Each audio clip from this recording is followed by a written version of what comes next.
paz e a graça, amados irmãos em Cristo. Meu nome é Homero e hoje eu tenho uma palavra de Deus para a sua vida. Você que está em casa, durante esses dias tenebrosos, famílias tristes, amarguradas em casa, mas hoje eu tenho uma palavra de Deus para a sua vida.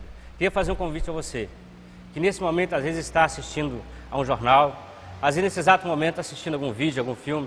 Queria que você saísse desse canal, queria que você desligasse a sua TV, chamasse os seus parentes, seus familiares e verdadeiramente se preparasse para um culto com o Senhor. Eu vou estar lendo aqui em João 2, Evangelho de João, mas antes disso eu quero orar por mim e por você, amém? Então, em sua casa mesmo, curve a sua cabeça, eu quero orar, amém? Ó Deus, em nome de Jesus, Senhor, eu sou grato a Ti, ó Pai, por estar mais uma vez na Tua presença, Jesus. O Senhor é maravilhoso, Senhor. O Senhor tem cuidado de nós, Senhor. A Marisa já orou aqui, e o pastor Danai, Jesus querido amado, falando de quão bom e quão maravilhoso verdadeiramente é o Senhor. O Senhor tem cuidado de nós. E como diz o pastor Danai, praga alguma chegará à tua tenda. Pai, nós cremos nisso, nós cremos num Deus vivo, num Deus real, num Deus que vive, num Deus que vela para cumprir a Tua palavra. E nós cremos na Tua palavra, Senhor. E que nessa noite, Pai, a Tua palavra se renova mais uma vez nas nossas vidas, nos nossos corações. Que ela seja como a semente lançada, ó Pai, ao terreno fértil, ó Pai. E que no momento oportuno, ó Pai, ela possa nascer e frutificar, ó Pai. Em nome de Jesus eu te agradeço, ó Pai. Amém. Vamos estar lendo então Evangelho de João, capítulo 2. Do 1 ao 10, amém? Está escrito assim: 3 dias depois, houve um casamento em Caná da Galileia, e estava ali a mãe de Jesus, e foi também convidado Jesus com seus discípulos para o casamento. E tendo acabado o vinho, a mãe de Jesus lhe disse: eles não têm vinho. Respondeu-lhe Jesus: mulher, que tenho eu contigo? Ainda não é chegada a minha hora. Disse então a sua mãe aos serventes: fazei tudo quanto ele vos disser. Ora, estavam ali, portanto, postas 6 talhas de pedra para as purificações dos judeus. E em cada uma cabiam 2 ou 3 metretas. Ordenou-lhes Jesus: enchei de água essas talhas. E encheram-nos até em cima. Então ele lhes disse: tirai agora e levai ao mestre-sala. E eles o fizeram. Quando o mestre-sala provou a água tornada em vinho, não sabendo de onde era, se bem que o sabiam os serventes que tinham tirado a água, chamou o mestre-sala ao noivo e lhes disse: todo homem põe primeiro o vinho bom, e quando já tem bebido bem, então o inferior. Mas tu guardaste até agora o bom vinho. Com certeza você já ouviu essa mensagem, alguém já deve ter pregado para você, ou você já deve ter lido na Bíblia. Mas o Senhor, durante esses dias de quarentena, o Senhor trouxe a minha revelação da palavra do Senhor. Eu quero dividir com você. Então, se você tem já esse conhecimento dessa palavra, eu queria que você prestasse bastante atenção. E você que ainda não conhece essa palavra, verdadeiramente ela vai fazer morada no teu coração, vai fazer a diferença nesses dias na sua vida. Mas para nós entendermos esse contexto, dessa história, desse milagre, eu queria que você prestasse mais atenção ainda, redobrasse, porque nós temos que voltar ao tempo de Jesus. Como era o casamento naquela época? E o casamento naquela época de Jesus era o seguinte: um jovem que já tivesse escolhido uma moça para se casar, ele viajava da sua casa até a casa do pai dessa moça. E chegando lá, ele pedia a mão da moça em casamento. E o pai, se ele consentisse, lógico, ele declarava o dote, estabelecia o valor do dote. E sendo assim, depois do noivo pagar, do pretendente pagar o dote, estabelecido pelo pai, que muitas das vezes era muito caro, os noivos, tomavam uma taça de vinho juntos, simbolizando o acordo, simbolizando que estava feito o acordo de noivado. Então, já eram reconhecidos como casados. No entanto, o noivo voltava para a sua casa, a casa dos seus pais, e após, para a casa dos seus pais, para preparar a casa para que eles pudessem morar. E só depois de 1 ano ou mais, ele voltava novamente a se encontrar com a noiva. Mas preste atenção nisso. Quando terminava esse período de cerca de 1 ano, que o noivo estava preparando a casa para os dois morarem, o noivo, numa noite, sem que a noiva soubesse a data, chamava os seus amigos e os seus padrinhos e com tochas na mão, saíam ao encontro à casa da noiva. E os vizinhos, vendo aquele alvoroço, aquelas tochas acesas, né, todos eles com tochas na mão, os vizinhos começavam a gritar: eis o noivo vem. Você deve estar pensando assim, você que já conhece a palavra. Essa história é muito similar, é muito parecida, verdadeiramente. Eu quero abrir um parênteses aqui, depois a gente volta a essa história. Jesus, reunido com os discípulos na última ceia, Jesus tenta consolar os discípulos. Lá em João capítulo 14, ele diz assim aos discípulos, olha, vamos ler, é melhor ler.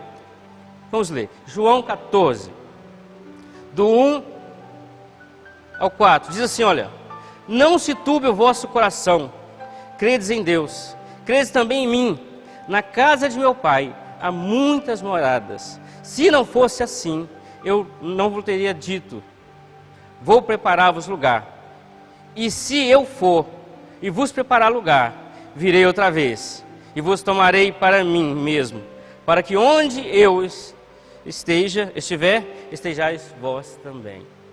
Que interessante. Quando os discípulos cearam pela última vez com Jesus, estava simbolizando o noivado da igreja. Ali os discípulos reunidos, tomando a última ceia, o cálice com o noivo prometendo, olha, eu estou indo para a casa de meu Pai, preparar lugar para você.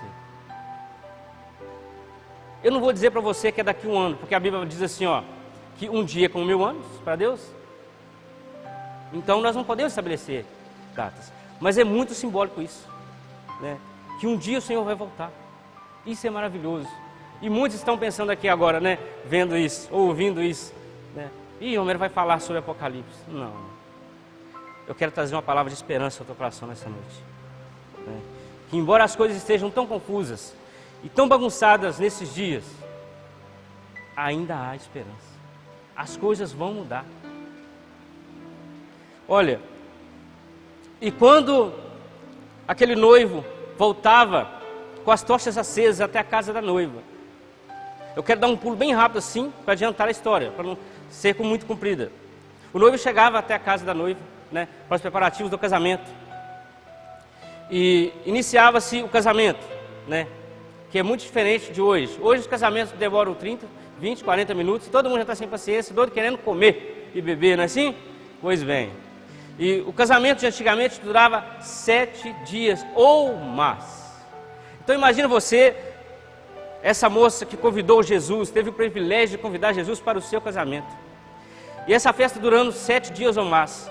E parentes chegando de todas as regiões, com filhos, com filhas, com esposas, que naquela época muitos tinham muitas esposas, aquele monte de gente, todo mundo querendo comida, bebida e etc. Esse era o contexto daquela época.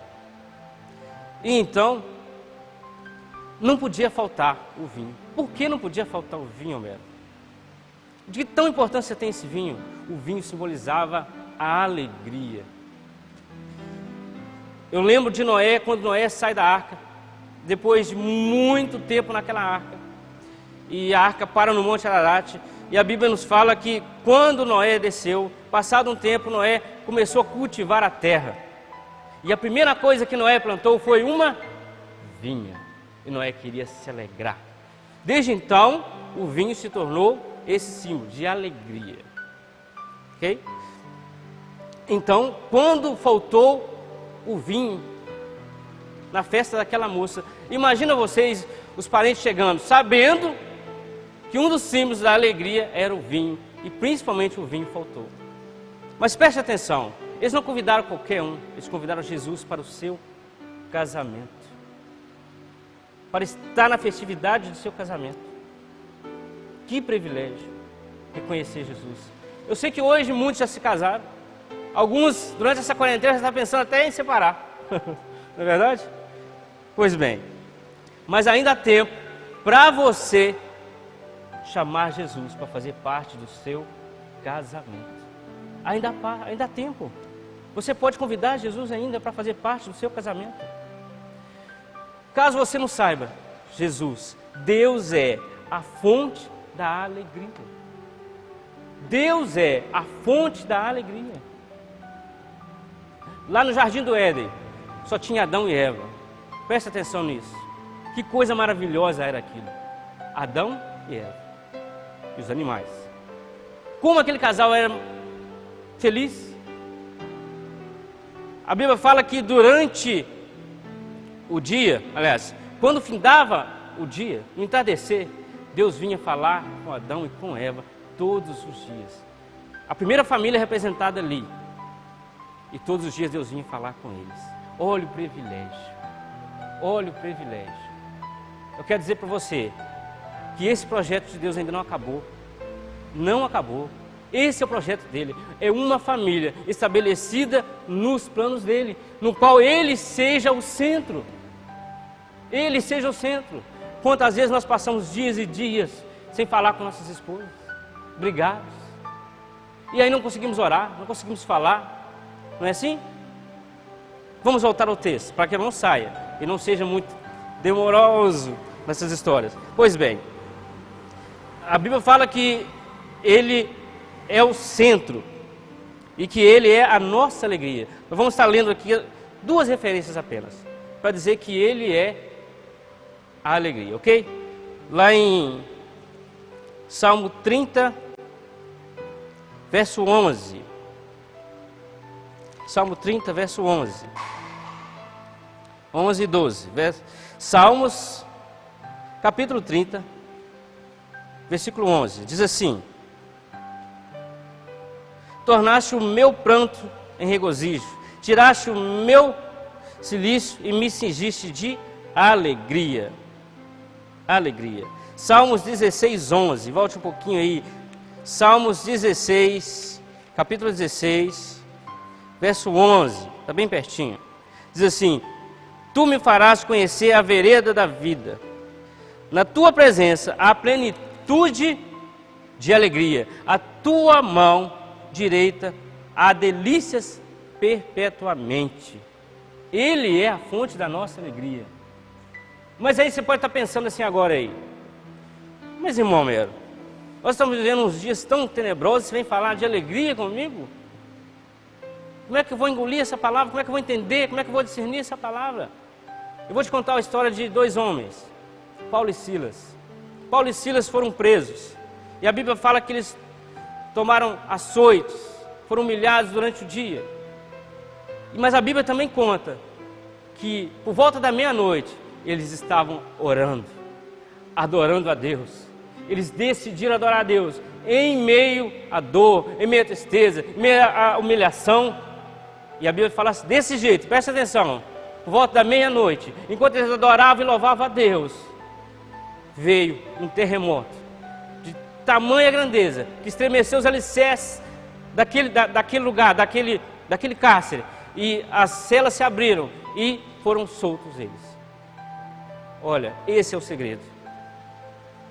Em meio à tribulação, em meio à dificuldade, em meio a essa pandemia que nós estamos vivendo, louvando e adorando a Deus.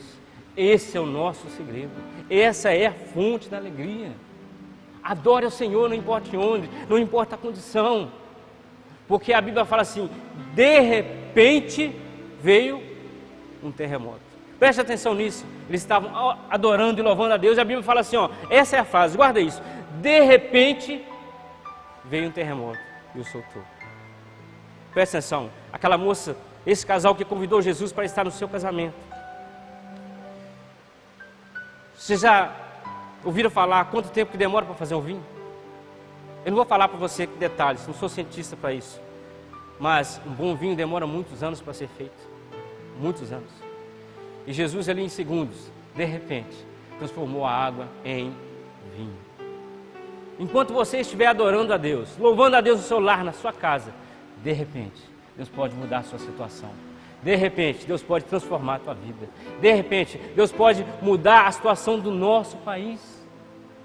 Você crê nisso? Eu creio nisso. Eu creio nisso. que o nosso Deus é um Deus real, um Deus vivo, que vela para cumprir a sua palavra. Ele não mudou, Ele é o mesmo, ontem, hoje e sempre será. Talvez você está pensando aí hoje na sua casa, no seu lar, né, já brigando com a sua esposa, com o seu esposo, porque nós não somos acostumados a estar muito tempo em casa. Vocês já notaram isso? Já pararam para pensar isso?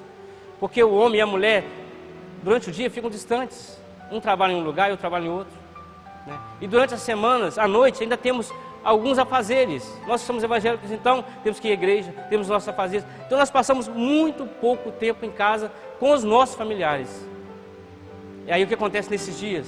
Nos trancamos dentro do nosso lar. Você, sua esposa e filhos.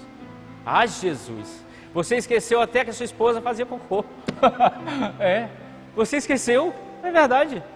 Tudo é motivo de briga, tudo é motivo de confusão, né? A esposa fala: marido, vai limpar ali, vai lavar ali. Vocês sabiam que eu ouvi um dado no jornal, não lembro qual jornal, de que depois que estava findando essa pandemia na China, aumentaram-se os divórcios. Por quê? Porque o amor acabou? Não, sabe por quê? É porque há muito tempo a gente não estava em comunhão com a nossa família. E gera atrito, gera confusão. Eu quero dizer para você, vamos voltar ao primeiro projeto de Deus, ao Jardim do Éden, onde estava ali Adão e Eva, e estava ali o Senhor presente, todos os dias, todos os dias, todos os dias Ele estava ali, pronto a ouvir Adão e Eva, pronto para conversar. Eu quero dizer para você que não mudou, Ele é o mesmo, Ele está hoje pronto para te ouvir, pronto para falar com você, e de repente, tudo pode mudar. Amém? Amém. Eu queria que você, na sua casa, no seu lar, se colocasse de pé. E para terminar essa palavra curtíssima, mas eu sei que Deus falou poderosamente no seu coração. Eu queria que você se levantasse com a sua esposa, com seus filhos. E eu quero orar por você. Porque de repente, Deus transformou aquela prisão. Libertou Paulo e Silas. Transformou aquele casamento. Restaurou aquela festa. Deus pode ainda transformar o teu pranto em festa. E de repente as coisas podem mudar. Amém? Amém. Fecha teus olhos então. Ó Deus, em nome de Jesus, Senhor, nós queremos te agradecer, Senhor, pela tua palavra. Te agradecer, Jesus, porque o Senhor não mudou. Pai, eu sei, ó Pai, que há muitos, ó Pai, em casa neste momento. Muitos homens, muitas mulheres, empresários, ó Pai, que amado, Pai, com tanta amargura no coração, porque não sabe o dia de amanhã, não sabe como vai fazer após esse problema grandioso, Pai, que sobreveio sobre a nossa nação.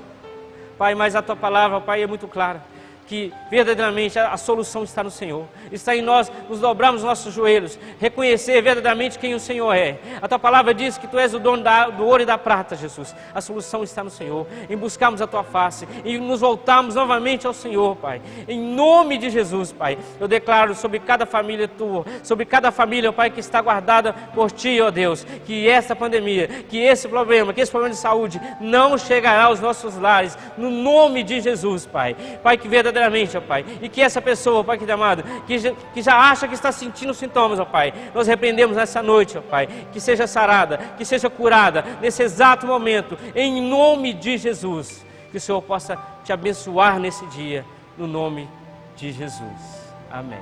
Fique em paz.